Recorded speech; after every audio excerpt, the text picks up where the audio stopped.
Okay, so we're going to talk a little bit more about the nature of science. I'm also going to throw in some stuff talking about the history of science. Now, we've already been learning some about how do you conduct science? What do you do with it? What are observations, the different variables? So we've kind of been getting that information already.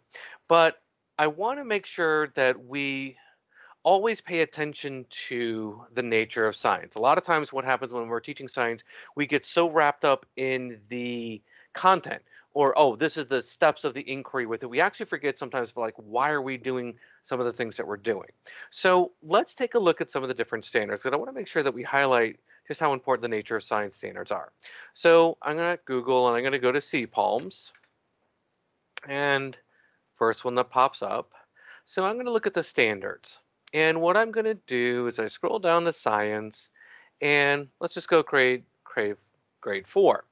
Now, if you notice, again, we have the main categories, life science, physical science, earth and space science. But we also have this body of knowledge here of called nature of science. Okay? The practice of science, the characteristics of scientific knowledge, the roles of theory. So I'm just going to click on this one. And let's say SC4N11. Raise questions about the natural world. Use appropriate reference materials that support understanding to obtain information. Conduct both individual and team investigations through free exploration and systemic investigations. Well, let's kind of look at another one. Let's look at, instead of N1, let's look at the characteristics of scientific knowledge. So I'll go back and click on read more. So I'm going to go back to grade 4, nature of science. We have the characteristics of scientific knowledge. We only had one, that's why it only popped up like that. So explain that science focuses solely on the natural world. So this is, again, one of the big ideas of the characteristics of science. So if we go back, we again look at science, the roles of theory, laws, and hypotheses, knowing what they are.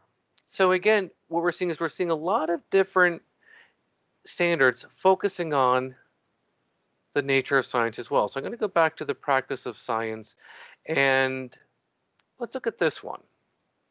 Explain that science does not always follow a rigidly defined method, but that science does involve the use of observations and empirical evidence.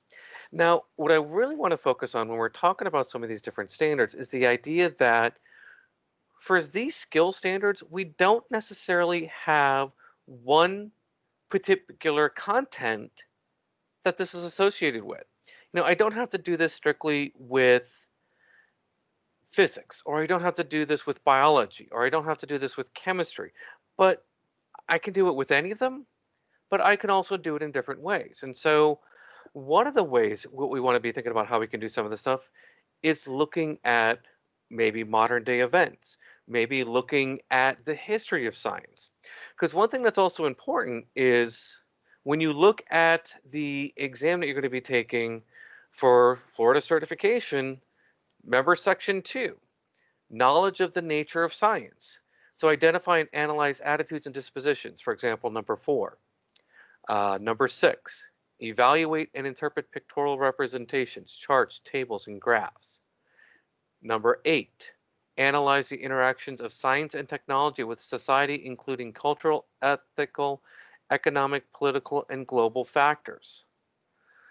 What we're looking at here is we're trying to get the idea that how do we develop, how do we know what we know in science, but how does what we do in science affect the world around us? So it's important that we spend some time looking at examples of the world around us and what they do. Now, if we look at another part of the CPALMs, because this is talking about how science changes, I'm going to go back to standards and I'm going to put in a keyword of history of science. And I only really get 2 items that pop up. One is the language of arts and one is SC7N21. Identify an instance from the history of science in which scientific knowledge has changed when new evidence or new interpretations are encountered. Now, that kind of relates to the video that you just saw, or not the video, but the standard that you just saw, talking about how science can change. But it's important to incorporate everyday modern events. So one of those I think that you could use right now is what we're going through, which is COVID. So you look at how our understanding of COVID is changing, look at how people are experiencing science in real time and how that affects what we're doing and what we're seeing. Now, that's just one example. You know, an important part of this is we're talking about science and the history of science, and we want to get our students excited about it. So when we think of Florida, usually the first things that pop into mind are Walt Disney World and beaches. But once we get past that, I think one of the things that come to mind with Florida is space, the space station or space center. So I'm going to show the video. And I think one of the things that's important is how we can use experiences that are happening that students can relate to and help them learn about science and help them learn about the processes and the nature of science. So if we look at the following, this is the Falcon Heavy rocket that launched in February 6, 2018. Now, this rocket was kind of important because up until this point in time, most of the rockets that were being launched were much smaller in size. The Falcon rocket was about the size of the rockets that sent the missions to the moon, the Apollo missions. So it was a fairly big deal. And Gas loads are complete. the video was streaming live. And so what I like particularly about this video, which I'll include for you so you have the link, it gives you, again, your countdown T minus a minute, and then it gets into startup here. So you can see, for example, the rocket getting ready to take off. The shaking. They were saying the shaking was so violent that, again, with it being so much larger, people could feel it much further away. And there was actually a lot of the parking lots had a lot more damage with some of the vehicles.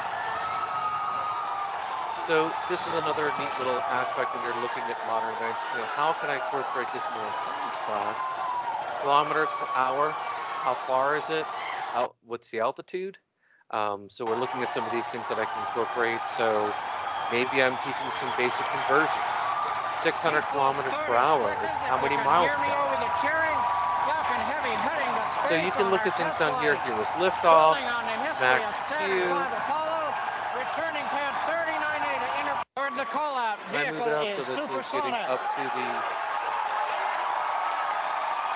maximum values where you're going to see they now have these separate cameras going up so you can actually see some of the different rockets now throttling back up to full power. Maximum dynamic pressure. We're past max Q, the so period max of Q is your maximum max load on the vehicle. Pressure. On the Falcon Heavy.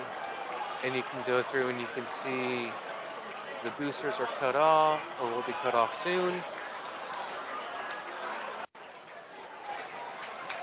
And we can just keep going through and watch the launch. Side booster shutdown and separation. So you can see here the two boosters went off. You're seeing the animation of what we see from Florida. And so the space program is in essence something that you can use as a regional resource here in Florida to kind of get your students a little bit more interested in space. But I got to ask you something. When we're talking about space and that rocket going off, which is just pretty impressive, at one of these times I need to actually get out there and actually see the Falcon rocket take off. But what are the rockets battling, per se? What do rockets have to get past in order to get into the space? Well, what we're going to do is we're going to look at this from a couple different angles. We're going to get some content information, and then we're going to look at it from a historical perspective. So why don't you do a couple nature science activities, and we're going to do some stuff with gravity. Then we're going to do a kind of history of science activity. So looking forward to chatting with you with the next video, and can't wait.